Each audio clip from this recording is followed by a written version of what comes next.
Hello दोस्तों, कैसे आप सब? आई होप सो आप सब अच्छे होंगे और मैं बता दूं मैं भी ठीक हूँ। आइए स्टार्ट करते हैं इंडेक्स 16 के साथ। इंडेक्स 16 के साथ ठीक है, PPE that is property plant and equipment. बहुत ही छोटा इंडेक्स और बहुत ही प्यारा इंडेक्स है, फट और इंपॉर्टेंट इंडेक्स है। पेपर में जरूर इसमें से 8 नंबर का क्वेश्चन आ जाता है और बहुत ही स्ट्रेट फॉरवर्ड क्वेश्चन आता है। बहुत ही प्यार से हम इसको 10 से 15 मिनट में रिवाइज कर लेंगे। सबसे पहले हमसे ये बोला जाता है कि टेंजिबल एसेट्स क्या होते हैं। टेंजिबल एसेट जो हमारे होते हैं, हमारे वही जो हमारे को दिखते हैं। ऑब्वियसली बात है, टेंजिबल इंटेंजिबल का डिफरेंस तो आपको पता ही होगा। तो ऐसे टेंजिबल एसेट जो हेल्ड फॉर यूज़ करे जाते हैं सर्विसेज को रेंडर करने के लिए, एडमिनिस्ट्रेटिव पर्पस के लिए या किसी और को रेंटल के लिए, रेंट पे देने के लिए, उसे हमारे को प्रॉपर्टी प्लांट एंड इक्विपमेंट में कंसीडर करना पड़ता है। लेकिन लैंड एंड बिल्डिंग को आप कंसीडर नहीं करते हैं। क्यों? क्योंकि लैंड एंड बिल्डिंग अगर आप रेंटल पर्पस के लिए देते हैं तो वो हमारा इन्वेस्टमेंट प्रॉपर्टी में चला जाता है। दैट इज इंडेक्स 40 जो हमारा होता है उसमें चला जाता है। तो उसको जब हम इंडेक्स 40 करेंगे तब वहाँ पर कवर करेंगे। तो रेंटल टू अदर्स में अगर आपका एक्सेप्ट लैंड एंड बिल्डिंग है, वो सारे के सारे हमारे प्रॉपर्टी प्लांट एंड इक्विपमेंट में आ जाते हैं। ठीक है, इसके बाद इसको रिकॉग्नाइज कब करते हैं प्रॉपर्टी प्लांट एंड इक्विपमेंट को? जब आपके पास फ्यूचर इकोनॉमिक बेनिफिट्स होने वाले होते हैं। फ्यूचर इकोनॉमिक बेनिफिट मतलब जब 50% से ज़्यादा चांस होता है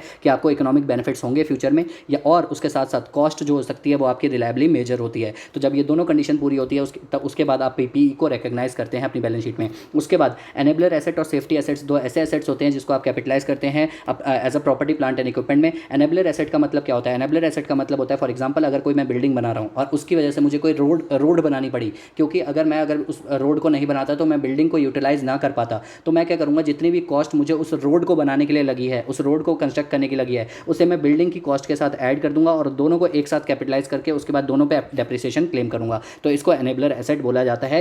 एनेबलर एसेट वो एसेट होते हैं जो हमारी हेल्प करते हैं मेन एसेट को यूज़ करने में। उसके बाद सेफ्टी एसेट क्या होते हैं? सेफ्टी एसेट मतलब फायर एक्सटिंग्विशर। उसको हम यूज़ ना करें तब भी उस पर डेप्रिसिएशन लगता है और उसे हम पीपीई में ही दिखाते हैं, भले ही उससे फ्यूचर इकोनॉमिक बेनिफिट्स हो या ना हो, कोई फर्क नहीं पड़ता। तो ये दोनों आपको खास ध्यान रखने पड़ेंगे क्योंकि पूछा जा सकता है, क्योंकि ये रिकग्निशन प्रिंसिपल को अगर फॉलो नहीं भी करते ये वाले, तब भी इन दोनों को हमें पीपीई में रिकग्नाइज करना होता है। उसके बाद सीएसआर एक्सपेंस जो होते हैं उसको हम रिकग्नाइज नहीं करते पीपीई में, अगर उससे कोई भी हमारा फ्यूचर इकोनॉमिक बेनिफिट्स नहीं होने वाला। लेकिन अगर कुछ ऐसे सीएसआर एक्सपेंस हैं जिसकी वजह से हमारे को फ्यूचर इकोनॉमिक बेनिफिट्स हो सकते हैं, तो हम उसको एज अ सी एस उसे हम उस बिल्डिंग को हम क्या दिखा सकते हैं, उसे हम दिखा सकते हैं पीपीई में। लेकिन आपको ये नोट देके शो करके बताना पड़ेगा अलग से कि वो हमने पीपीई में दिखाया हुआ सीएसआर एक्सपेंडिचर किया था। क्यों? क्योंकि हमें फ्यूचर इकोनॉमिक बेनिफिट्स होने वाले थे उससे। ठीक है, उसके बाद अगर हमारा स्पेयर पार्ट्स होता है, स्पेयर पार्ट्स के बारे में अगर मैं बात करूं, अगर वो डेफिनेशन को पूरी करता है जो ऊपर हमने डेफिनेशन पढ़ी थी, एडमिनिस्ट्रेटिव पर्पस वाली, रेंटिंग सर्विस वाली, rental to others except land and building वाली, तो स्पेयर पार्ट्स को हम क्या मानते हैं? पीपी मानते हैं। वरना वो कहाँ चला जाता है? इन्वेंट्री में चला जाता है, अगर वो इस डेफिनेशन को पूरा नहीं करता तो। ठीक है, अब जो ये वाला पॉइंट है ना सीएसआर एक्सपेंस वाला, ये कॉन्ट्रोवर्शियल पॉइंट है, लेकिन इसके बारे में मैंने आपको बता दिया कि अगर उससे फ्यूचर इकोनॉमिक बेनिफिट्स होने वाले हैं तो हम उसको कंसिडर करेंगे। ठीक है, अगर नहीं होने वाले तो हम उसको कंसिडर नहीं करेंगे। ठीक है, लेकिन एक बात बता दूं, अगर हमने सीएसआर एक्सपेंडिचर पूरा का पूरा उस पर क्लेम कर लिया तो उसके ऊपर हम डेप्रिसिएशन नहीं क्लेम कर सकते। ये बात भी आपको ध्यान रखनी पड़ेगी। ठीक है, अब यहाँ पर हमारे पास आता है कंपोनेंट्स ऑफ पीपी। अब आपको क्या करना होता है? कंपोनेंट बेस्ड अकाउंटिंग होती है, ये बात आपको पता ही होगी। कंपोनेंट बेस्ड अकाउंटिंग में क्या होता है? सबसे पहले डेप्रिसिएशन किस तरीके से लगेगा? कहता है सबसे पहले आपको क्या करना होता है, डिफरेंट डिफरेंट कंपोनेंट्स बनाने होते हैं, मतलब जिनकी सेम लाइफ होती है उसको एक कंपोनेंट मानना होता है और उसके ऊपर डेप्रिसिएशन लगाना होता है। अगर इंस्पेक्शन कॉस्ट हमारी लगने वाली है बहुत ही ह्यूज अमाउंट की, तो उसको भी आप सेपरेट कंपोनेंट मानते हो और उसके ऊपर भी अलग से डेप्रिसिएशन लगाते हो। अब ह्यूज अमाउंट की इंस्पेक्शन कॉस्ट किस में लगती है? जैसे कि अगर हमारी फॉर एग्जाम्पल एयर इंडिया है, ठीक है, एयर इंडिया का जो मशीन्स वगैरह होती हैं, जो हमारे फ्लाइट्स वगैरह होती हैं, उनकी इंस्पेक्शन की कॉस्ट करोड्स में होती है, अंडर बहुत ज़्यादा। ठीक है, तो उस केस में हमारा क्या लग सकता है? उसको आप अलग से एसेट बना सकते हो, अलग से कंपोनेंट मान सकते हो, उस पर अलग से डेप्रिसिएशन क्लेम कर सकते हो। बाकी जितने भी कंपोनेंट्स होते हैं अगर सेम लाइफ के नहीं होते या वैसा होता है तो आप उसको अदर कंपोनेंट्स की लिस्ट में डाल सकते हो। अब इसको याद रखने का तरीका यही है कि जितना भी मेजर अमाउंट होता है उसको सेपरेट कंपोनेंट मान लिया जाता है। ठीक है, इसके बाद हमारे पास आता है कि अगर कंपोनेंट्स को रिप्लेस करना पड़े तो किस तरीके से रिप्लेस किया जाता है। कहता है अगर जो नया कंपोनेंट आया है, सबसे पहले कंपोनेंट पूरे एसेट को रिप्लेस नहीं कर रहे हो, एक एसेट के किसी पार्ट को, किसी कंपोनेंट को आप रिप्लेस कर रहे हो, तो उस केस में क्या होता है? अब जब नया कंपोनेंट आता है तो उस केस में आप क्या करते हो? PP account debit to bank, obvious सी बात है, आपका डेबिट हो जाता है पीपी, और बैंक से पेमेंट जा रही है तो आपका क्रेडिट हो जाता है। इसके अलावा जो पुराना वाला कंपोनेंट है जिसको खत्म करे उसको डी रिकग्नाइज भी तो करना है, तो उसको डी रिकग्नाइज किस तरीके से करते हैं? एक्यूमुलेटेड डेप्रिसिएशन, जो अब तक का डेप्रिसिएशन है उसको खत्म करना, टू पीपी जो हमारा पार्ट था, जो हमारा कंपोनेंट टू पीपी कह लो या टू कंपोनेंट कह लो, जो हमारा खत्म हुआ वो, और हमारा पी&एल अकाउंट में जो डिफरेंस चला जाता है, जो गेन या लॉस अगर होता है तो वो डिफरेंशियल अमाउंट पी&एल में चला जाता है उस कंपोनेंट को डी रिकग्नाइज करने की वजह से। लेकिन अब सबसे बड़ी लड़ाई आती है कि पीपी का अमाउंट कैसे आएगा और एक्यूमुलेटेड डेप्रिसिएशन का अमाउंट कैसे आएगा। देखो क्या होता है कि ओल्ड कंपोनेंट जो होता है ना, हमारा ओल्ड कंपोनेंट है उसका क्या होता है? ओल्ड कंपोनेंट का हमारे पास कई बार क्या होता है, बुक वैल्यू गिवन नहीं होती क्वेश्चन में। तो बुक वैल्यू अगर हमारे पास क्वेश्चन में गिवन नहीं होती तो हमारे पास नए वाले एसेट की जो हमारा नया एसेट है, ठीक है, जो हमारा नया एसेट है, नया कंपोनेंट है, उसकी हमारे पास बुक वैल्यू गिवन होती है, उसकी हमारे पास वैल्यू गिवन होती है, क्योंकि हमने अभी अभी परचेज करी, पुराने वाले को तो नहीं गिवन लेकिन नए वाले की तो गिवन है। तो हम क्या करते हैं कि उस रेट से जो भी हमारे पास करंट वाले की करंट वैल्यू है, उसको हम क्या करते हैं, जो भी डिस्काउंट रेट हमारे पास गिवन होता है उससे हम उसको पीछे लेके चले जाते हैं जब हमने ये पुराना वाला कंपोनेंट परचेज किया था, ठीक है, मतलब डिस्काउंटिंग करके इसको वहाँ पर लेके चले जाते हैं जब हमने पुराना वाला कंपोनेंट परचेज किया था। फिर हमारे पास क्या आता है, वैल्यू आ जाती है, उसकी वैल्यू आ जाती है, उसको हम ऐसा एज्यूम कर लेते हैं कि यही पुराने वाले की वैल्यू रही होगी, और फिर उस पर उतने पीरियड तक का डेप्रिसिएशन लगा देते हैं जितने पीरियड तक हमने उसको यूटिलाइज किया है पुराने कंपोनेंट को, और उसके बाद वो डेप्रिसिएशन का अमाउंट यहाँ पर डी रिकग्नाइज हो जाता है, और उसके बाद जो पीपी की वैल्यू आ रही होती है वो यहाँ पर डी रिकग्नाइज हो जाती है, और डिफरेंशियल अमाउंट पी&ल में चला जाता है। जो बात मैंने आपको हिंदी में बताई वही बात मैंने हिंदी में यहाँ पर भी लिखी है। अगर बुक वैल्यू आपके पास नहीं गिवन ओल्ड कंपोनेंट की, तो आप करंट एस्टिमेट, करंट वैल्यू जो होती है कंपोनेंट की, करंट जो न्यू वाले कंपोनेंट की वैल्यू गिवन है, तो उसको आप कंसिडर करते हो एंड देन आप उसकी डिस्काउंटिंग करते हो, जो भी हमारा डिस्काउंट रेट गिवन होता है क्वेश्चन में, और ऑफ नंबर ऑफ यूसेज, जितने भी नंबर ऑफ ईयर्स उसको यूज़ किया उसके बेसिस पे, एंड देन आप उस पर डेप्रिसिएशन कैलकुलेट करते हो on the basis of usage of the asset, और उसके बाद जनरल एंट्री पास कर देते हो, ठीक है। इसके बाद कहता है cost of property plant and equipment किस तरीके से निकलता है, जितना भी आपका परचेज प्राइस होता है उसमें से आप ट्रेड डिस्काउंट माइनस कर देते हो, ये हो जाता है, उसमें आप इंपोर्ट ड्यूटी ऐड कर देते हो, उसके बाद अगर नॉन रिफंडेबल टैक्सेस होते हैं तो उसको ऐड कर देते हो, उसके अलावा जो हमारी डायरेक्टली एट्रीब्यूटेबल कॉस्ट होती है उसको आप ऐड कर देते हो, उसके अलावा जो हमारी प्रोविजन फॉर ड्रॉल होता है उसको आप ऐड कर देते हो, उसके अलावा अगर आपके पास कोई बोरोइंग कॉस्ट है तो आप उसको ऐड कर देते हो, अगर आपने कोई उस बोरोइंग के पैसे से कहीं कोई इनकम कमाई है, उस बोरोइंग के पैसे से अगर आपने कोई इनकम कमाई है, ठीक है, तो आप उसको माइनस कर देते हो, उसके अलावा अगर कोई स्क्रैप से आपने कोई इनकम कमाई है तो उसको माइनस कर देते हो। तो याद रखना, जो इनकम अगर आपने बोरिंग अमाउंट से कमाई है तो उसको आप माइनस कर देते हो, और अगर अगर आपने और जो बोरिंग का इंटरेस्ट है उसे आप ऐड कर देते हो एसेट में, तो इन सबको आप कंसीडर करते हैं, ठीक है। अब यहाँ पर हमारे पास आता है प्रोविजन फॉर ड्रॉल के बारे में बातें, उसके बारे में भी बात करेंगे, उसके अलावा डायरेक्ट एट्रीब्यूटेबल कॉस्ट क्या होती है उसके बारे में भी बात करेंगे, ठीक है। सबसे पहली बात, डायरेक्ट एट्रीब्यूटेबल कॉस्ट का मतलब क्या होता है, to bring the asset to present location as intended by the management, present location तक लाने का जितना खर्चा होता है उन सबको कंसिडर किया जाता है। कौन कौन से खर्चे, साइट प्रिपरेशन का खर्चा, एम्प्लॉइज़ का कॉस्ट, ठीक है, प्रोफेशनल जो हमारा एक्सपेंस का कॉस्ट, इंस्टॉलेशन का खर्चा, ओवरहेड ऑन कंस्ट्रक्शन का खर्चा एंड उसके अलावा कुछ खर्चे होते हैं जिसको आप कंसीडर नहीं करते। कौन कौन से खर्चे को कंसीडर नहीं किया जाता, स्टार्टिंग एक्सपेंस जिसको हम पूजा एक्सपेंस भी बोलते हैं, मतलब जो पूजा अर्चना आपने करी उस मशीन को लाने के बाद उसको खर्चा नहीं करते। अगर इंप्लॉइज़ को या मशीन को रीलोकेट करा एक जगह से दूसरे जगह ले जाने का, उसको हम कंसीडर नहीं करते। ऑपरेटिंग लॉसेस को कंसीडर नहीं करते। स्टाफ को ट्रेनिंग प्रोवाइड करी गई नई मशीन पर काम करने की, तो उसे हम कॉस्ट ऑफ मशीन में कंसीडर नहीं करते, वो डायरेक्टली एट्रीब्यूटेबल कॉस्ट नहीं मानी जाती, ठीक है। इसके बाद हमारे पास आता है प्रोविजन फॉर ड्रॉल। ड्रॉल का मतलब क्या होता है, ड्रॉल का मतलब होता है decommissioning, restoration and other liabilities. अब इसका मतलब क्या होता है, देखो अगर मैं इसको देसी भाषा में आपको बताऊं तो मैंने यहाँ हिंदी में लिखा हुआ है। ड्रॉल का मतलब होता है कोई फॉर एग्जांपल अगर मैंने कोई एसेट खरीदा और मैंने जो है एसेट जो था मेरे को जैसा है उसमें मैंने कुछ चेंजेस करे, लेकिन मैंने जिससे खरीदा है उसने ऐसा बोला कि अगर तुझे ये एसेट वापस चाहिए करना है, मैं एग्जांपल दे रहा हूँ, बहुत ध्यान से सुना,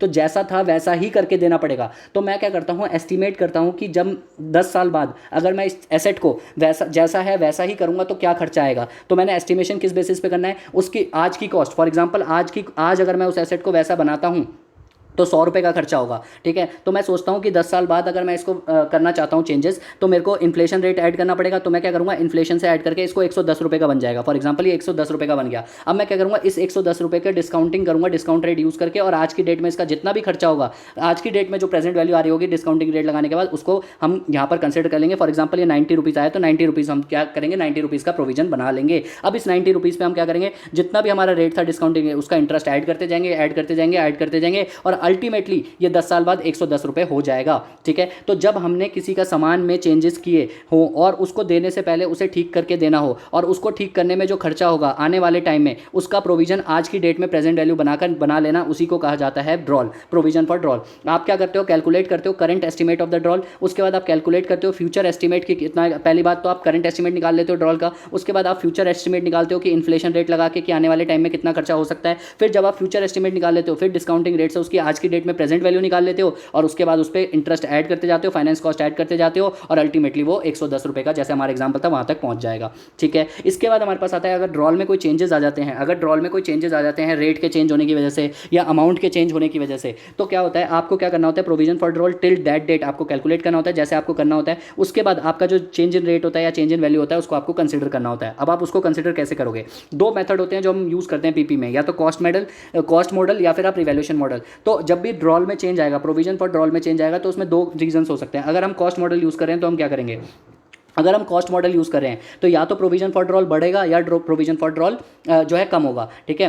तो ये दोनों रीज़न हो सकते हैं, इसके अलावा तो कुछ नहीं हो सकता। तो पहले मैं आपको बताता हूँ कि कॉस्ट मॉडल में क्या होगा। तो अगर प्रोविजन ऑफ ड्रॉल बढ़ रहा है तो आपको क्या करना है, पीपी को डेबिट करना है और प्रोविजन फॉर ड्रॉल को कम कर देना है, बढ़ा देना है, क्योंकि प्रोविजन है तो आपका क्रेडिट कर दिया तो आप बढ़ गया और पीपी हमारा डेबिट हो गया, क्योंकि हमारा जो प्रोविजन फॉर ड्रॉल होता है ना वो हमारा एसेट में भी जाता है और हमारा उसमें भी चला जाता है, जो हमारा लाइबिलिटी होता है उसके पोर्शन में भी चला जाता है, क्योंकि हम उसमें फाइनेंस कॉस्ट ऐड करते हैं। तो ये दोनों का हिस्सा बनता है। तो हम क्या करते हैं, इसको पीपी में भी डेबिट करते हैं और प्रोविजन फॉर ड्रॉल क्रेडिट भी कर देते हैं, ठीक है। लेकिन अगर प्रोविजन फॉर ड्रॉल कम हो रहा है तो ऑब्वियस सी बात है एसेट की वैल्यू कम हो रही होगी और उसके साथ साथ प्रोविजन फॉर ड्रॉल भी कम हो जाएगा डेबिट होके। लेकिन वहीं पर अगर हमने रिवैल्यूएशन मॉडल यूज़ किया होता है तो उस केस में क्या होता है, अगर रिवैल्यूएशन मॉडल यूज़ किया है तो अगर हमारा प्रोविजन फॉर ड्रॉल बढ़ रहा है तो हम रिवैल्यूएशन रिजर्व को डेबिट कर देते हैं, प्रोविजन फॉर ड्रॉल को क्रेडिट कर देते हैं। अगर कम हो रहा है तो हम प्रोविजन फॉर ड्रॉल को बढ़ा देते हैं और यहाँ पर हम पी एंड एल, अगर रिवैल्यूएशन रिजर्व में बैलेंस है तो ठीक है, वरना पी एंड एल को हम क्रेडिट कर देते हैं। तो ये बात आपको ध्यान रखनी पड़ेगी, ठीक है, कि कौन सा मॉडल यूज़ करें। तो याद रखना, रिवैल्यूएशन मॉडल यूज़ करें तो आर का यूज़ करोगे, रिवैल्यूएशन रिजर्व का। अगर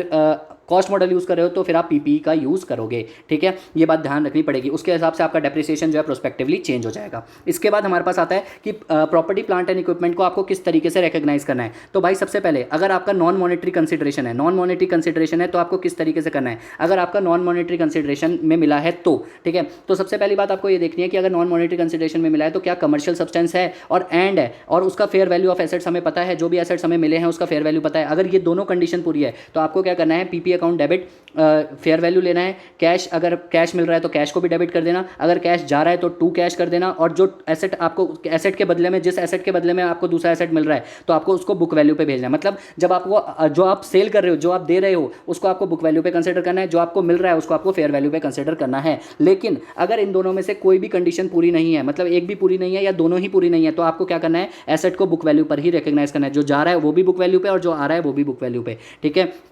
और अगर कैश किया तो कैश खत्म और जो कैश आया वो कैश डेबिट हो जाएगा। तो ये याद रखना कि अगर ये दोनों कंडीशन पूरी है नॉन मॉनेटरी कंसिडरेशन के केस में, अगर ये दोनों कंडीशन पूरी हैं तो उस केस में जो आया है एसेट वो तो आप डेबिट कर दोगे, जो गया है वो बुक वैल्यू पे आ जाएगा और कैश का आदान प्रदान की एंट्री हो जाएगी। लेकिन अगर इन दोनों में से कोई भी कंडीशन पूरी नहीं है या दोनों ही कंडीशन पूरी नहीं है तो आपको जो आया है उसको भी बुक वैल्यू पे लेना है, जो गया है उसको भी बुक वैल्यू पे ही कंसिडर करना है, ठीक है। और difference P and L account में चला जाएगा। इसके अलावा अगर सब्सिक्वेंट रिकॉग्निशन कैसे होगा, मतलब एक बार तो आपने रिकॉग्नाइज कर लिया, आगे अगले साल से जब हम करेंगे रिकॉग्नाइज, किस बेसिस पे करेंगे, कैसे करेंगे एसेट्स को रिकॉग्नाइज, सब्सिक्वेंट रिकॉग्निशन कैसे करेंगे पीपी की। तो देखो अगर कॉस्ट मॉडल यूज करें तब तो कुछ है ही नहीं, सिंपल सी बात है, डेप्रिसिएशन लगता रहेगा, बात खत्म हो जाएगी, हमें कुछ करने की जरूरत ही नहीं है। लेकिन अगर आप रिवैल्यूएशन मॉडल यूज कर रहे हो तो उस केस में कंसिडर होगा, हमें क्या करना पड़ेगा, रिवैल्यूएशन अमाउंट देखना पड़ेगा, हर साल आपको चेक करना पड़ेगा रिपोर्टिंग पीरियड पे। तो दो मेथड होते हैं रिवैल्यूएशन करने के, एक प्रोपोर्शनेट मेथड, एक नेट मेथड। अगर सबसे पहले प्रोपोर्शनेट मेथड की बात करता हूं, अगर हमने प्रोपोर्शनेट मेथड यूज किया और मान के चलो रिवैल्यूएशन करते वक्त हमारा क्या हुआ, एसेट की वैल्यू बढ़ रही है, रिवैल्यूएशन अमाउंट बढ़ के आ रहा है, तो आपको क्या करना है, पीपी आपका डिफरेंशियल अमाउंट से बढ़ जाएगा, ऑब्वियस सी बात है, डिफरेंशियल अमाउंट से पीपी बढ़ जाएगा, ठीक है। एक्यूमुलेटेड डेप्रिसिएशन भी बढ़ जाएगा, उसके अलावा अगर कोई इंपेयरमेंट लॉस होगा तो वो भी आ जाएगा, और जो डिफरेंस होगा वो कहाँ चला जाएगा, रिवैल्यूएशन रिजर्व में चला जाएगा, ठीक है। यहीं अगर हमारी वैल्यू कम हो रही होगी अगर रिवैल्यूएशन की वजह से, तो हमारा एक्यूमुलेटेड डेप्रिसिएशन डेबिट हो जाएगा, पी एंड एल हमारा डेबिट हो जाएगा, क्योंकि इस केस में रिवैल्यूएशन रिजर्व आएगा नहीं, पी एंड एल पे इंपैक्ट पड़ेगा और हमारा पीपी की वैल्यू कम हो जाएगी। उसके बाद अगर हम नेट मॉडल यूज कर रहे होंगे, नेट मेथड यूज कर रहे होंगे, तो नेट मेथड के केस में क्या होगा, अगर वैल्यू इंक्रीज हो रही है तो जितना भी आज तक एक्यूमुलेटेड डेप्रिसिएशन लगा है, जितना भी आज तक एक्यूमुलेटेड डेप्रिसिएशन है, आज तक जितना भी उस एसेट पे एक्यूमुलेटेड डेप्रिसिएशन लगा है सबको खत्म कर देंगे, पूरे के पूरे को खत्म कर देंगे। कैसे, accumulated depreciation account debit to PP, पूरा जितना टोटल आज तक बुक्स में डेप्रिसिएशन आ रहा है पूरे को खत्म कर देंगे, और PP account debit to revaluation reserve, नई वाली वैल्यू से पीपी को रिकॉग्नाइज कर लेंगे, ठीक है। जो भी हमारी नई वैल्यू आ रही होगी हमारी, उस पर आप रिकॉग्नाइज कर लोगे डिफरेंशियल वैल्यू पे, ठीक है। उसके बाद डिक्लाइन अगर कर रहा होगा तो भी हम क्या करेंगे, पूरा का पूरा डेप्रिसिएशन खत्म कर देंगे, accumulated depreciation account debit to PP, और लेकिन यहां पर अगर डिक्लाइन हो रही है वैल्यू तो पीपी क्रेडिट हो जाएगा और यहां पर पी एंड एल आ जाएगा, ठीक है। दैट्स इट, बस इतना याद रखना है कि नेट मेथड में हम पूरा का पूरा अब तक जो इतना डेप्रिसिएशन लगा है सबको खत्म कर देते हैं, ठीक है। और रिवैल्यू अगर बढ़ रहा है ऑब्वियसली बात है रिवैल्यूएशन रिजर्व में बैलेंस जाता है, अगर कम हो रहा है तो पी एंड एल इफेक्ट होता है। अच्छा, इसके बाद हमारे पास एक पॉइंट आता है प्रोपोर्शनेट मेथड कैसे कैलकुलेट होता है, ये प्रैक्टिकल एस्पेक्ट है, मैं आपको बता दूं आज की डेट में आपकी एग्जिस्टिंग कॉस्ट क्या है और नई वैल्यू और डेप्रिसिएशन कितना लग रहा है, तो आपके पास बुक वैल्यू आ जाएगी, ठीक है, जितनी भी बुक वैल्यू आ रही होगी। उसके अलावा आज की डेट में आपका ये रिवैल्यूड अमाउंट कितना आया, ये आपको क्वेश्चन में गिवन होगा, ये रिवैल्यूड अमाउंट होगा, तो आपको क्या करना है, इनका परसेंटेज इंक्रीज निकाल लेना है, परसेंटेज इंक्रीज या डिक्रीज निकाल लेना है। तो जब जितने परसेंटेज या जितना परसेंटेज इंक्रीज या जितना परसेंटेज डिक्रीज हो रहा होगा उसके बेसिस पे आपको मल्टीप्लाई कर देना है उसको। फॉर एग्जांपल 110%, 120%, 36%, 20-40% कुछ भी आ रहा हो उसको आपको इस वाले अमाउंट से मल्टीप्लाई कर देना, ये वाली वैल्यू आ जाएगी। सेम डेप्रिसिएशन का भी निकाल देना है, और या फिर डेप्रिसिएशन का तो आप बैलेंसिंग फिगर भी निकाल लोगे, तो यही आपका डिफरेंशियल अमाउंट आ जाएगा। तो जितना भी इनका डिफरेंस होगा वही आपके ऊपर उसी की एंट्री हमारे यहाँ पर हो जाएगी। That's it. इसके बाद हमारा क्या होगा, ये रिवैल्यूएशन रिजर्व जो होगा हमारा ओसीआई में शो होता है, ये भी आपको पता होगा। ये हमारा रिक्लासीफाई भी नहीं हो सकता, लेकिन अगर हमारा एसेट सेल हो जाता है तो ये वाला अमाउंट जो होता है फिर हमारा पी&एल अकाउंट में चला जाता है। ये वाला अमाउंट हमारा पी&एल अकाउंट में चला जाता है, या फिर आप ये कह लो रिटेन अर्निंग्स में चला जाता है। ठीक है, जब आपका एसेट सेल हो जाता है तो ये रिवैल्यूएशन रिजर्व का पैसा हम रिटेन अर्निंग्स में ट्रांसफर कर देते हैं। लेकिन उसके बाद हमारा एक ऑप्शन हमारे पास होता है, अगर जो एडिशनल डेप्रिसिएशन हुआ रिवैल्यूएशन की वजह से, कई बार क्या होता है वैल्यू एसेट की बढ़ जाती है तो उसकी वजह से डेप्रिसिएशन भी बढ़ जाता है। तो जो डिफरेंशियल डेप्रिसिएशन हमारा जो डेप्रिसिएशन हमारा बढ़ रहा है, मतलब जो एडिशनल डेप्रिसिएशन हो रहा है, फॉर एग्जांपल पहले 100 रुपये डेप्रिसिएशन लगता था, अब 120 रुपये का डेप्रिसिएशन लग रहा है, तो ये 20 रुपये का डेप्रिसिएशन हमारी चॉइस है, ये ऑर्गेनाइजेशन की चॉइस होती है, वो चाहे तो इसको रिटेन अर्निंग्स में ट्रांसफर कर सकती है। ठीक है, उसके अलावा दूसरा पॉइंट एक पॉइंट और कहता है, अगर मेथड चेंज होता है, मतलब रिवैल्यूएशन से कॉस्ट पे जा रहे हो, कॉस्ट से रिवैल्यूएशन पे, तो उसे चेंज इन अकाउंटिंग पॉलिसी बोला जा सकता है। ठीक है, इसके बाद हमारे पास आता है एक डेफर्ड क्रेडिट का मेथड। डेफर्ड क्रेडिट का मेथड कुछ नहीं है, ये कहता है कि अगर आज मेरे पास पैसे नहीं है, जिसकी कॉस्ट 10,000 रुपये की है, तो मैं आज के बाद 2 साल बाद तुझे 13,000 रुपीज़ दे दूंगा। ये एग्जाम्पल है ये। ठीक है, मतलब अगर मेरे पास आज पैसे नहीं है 10,000 रुपये जिसको देने थे मुझे, तो मैंने उससे प्रॉमिस किया कि मैं आज के बाद तुझे मतलब 2 साल बाद 13,000 रुपये दे दूंगा। तो मैं क्या करूँगा, अपनी बुक्स में 10,000 रुपये की एंट्री डालूंगा और उसके ऊपर एक ऐसा जिसको हम कहते हैं कि रेट निकालूंगा, एक IRR निकालूंगा, IRR रेट कैलकुलेट करूंगा, जिससे कि वो 2 साल के बाद वो 13,000 तक पहुंच जाए, और इस तरीके से अपनी बुक्स में एंट्री कर लूंगा। ठीक है, इसके बाद डेप्रिसिएशन किस तरीके से कैलकुलेट होता है भाई, ऑल एसेट्स पे डेप्रिसिएशन कंजम्पशन बेसिस पे लगता है, लेकिन टोल रोड्स पे रेवेन्यू के बेसिस पे लगता है। ठीक है, अगर कोई भी डेप्रिसिएशन मेथड में चेंज आता है तो उसे हम प्रोस्पेक्टिव के हिसाब से करते हैं, क्योंकि प्रोस्पेक्टिव चेंज लाते हैं, रेट्रोस्पेक्टिवली नहीं, और अकाउंटिंग एस्टिमेट का चेंज बोला जाता है उसको। डेप्रिसिएशन कब तक लगता है, जब तक एसेट डी रिकग्नाइज ना हो जाए या एसेट को हमने हेल्ड फॉर सेल नहीं कर दिया एज पर इंड AS 105। ठीक है, उसके बाद एसेट की वैल्यू जो होती है हमारी जीरो भी हो सकती है, अगर स्क्रैप वैल्यू जो होती है वो लेस देन बुक वैल्यू हो जाए तो। ठीक है, अगर एसेट लैंड की इनफाइनाइट लाइफ है तो कोई डेप्रिसिएशन नहीं लगेगा, लेकिन अगर लैंड की फाइनाइट लाइफ है तो डेप्रिसिएशन लगेगा। मतलब लैंड के ऊपर भी डेप्रिसिएशन लगता है, लैंड के ऊपर भी डेप्रिसिएशन लगता है, लेकिन कब, जब उसकी फाइनाइट लाइफ होती है तब। मतलब एक एग्जाम्पल मैं आपको बता दूं, जहां हम कूड़ा जो है डंप करते हैं, जो भी हमारा कूड़ा कचरा होता है डंप करते हैं, ऐसी लैंड होती है जो जिसको हम लैंडफिल्स भी बोलते हैं, तो उसको उस पर डेप्रिसिएशन लग सकता है क्योंकि उसकी फाइनाइट लाइफ होती है। ठीक है, तो यहाँ पर हमारा इंड AS 16 का पूरा चैप्टर कवर होता है। ठीक है, लेकिन उसके बाद कोविड की वजह से एक इंपैक्ट आया, जिसमें एक छोटी सी क्लैरिफिकेशन डाली गई। कहता है डेप्रिसिएशन ऑन एसेट्स PP आपको मिलेगा लॉकडाउन पीरियड का भी, जितने पीरियड का तक का लॉकडाउन रहा था ना, जितने पीरियड तक का देश में लॉकडाउन रहा था, उसका भी भले ही यूज़ नहीं हुए थे एसेट्स, फिर भी हम उसका डेप्रिसिएशन जो है दिया जाएगा, ऐसा क्लैरिफिकेशन निकाला गया। और अगर आप नंबर ऑफ यूनिट्स प्रोड्यूस वाला मेथड यूज़ करते हो तो आपका डेप्रिसिएशन जो हो सकता है वो 0 भी हो सकता है। क्यों? क्योंकि आपने उस टाइम पे कोई भी यूनिट्स प्रोड्यूस नहीं करे थे उस मशीन से। दैट्स इट, बाय, शब खैर, all the best and take care of yourself and your family. Bye.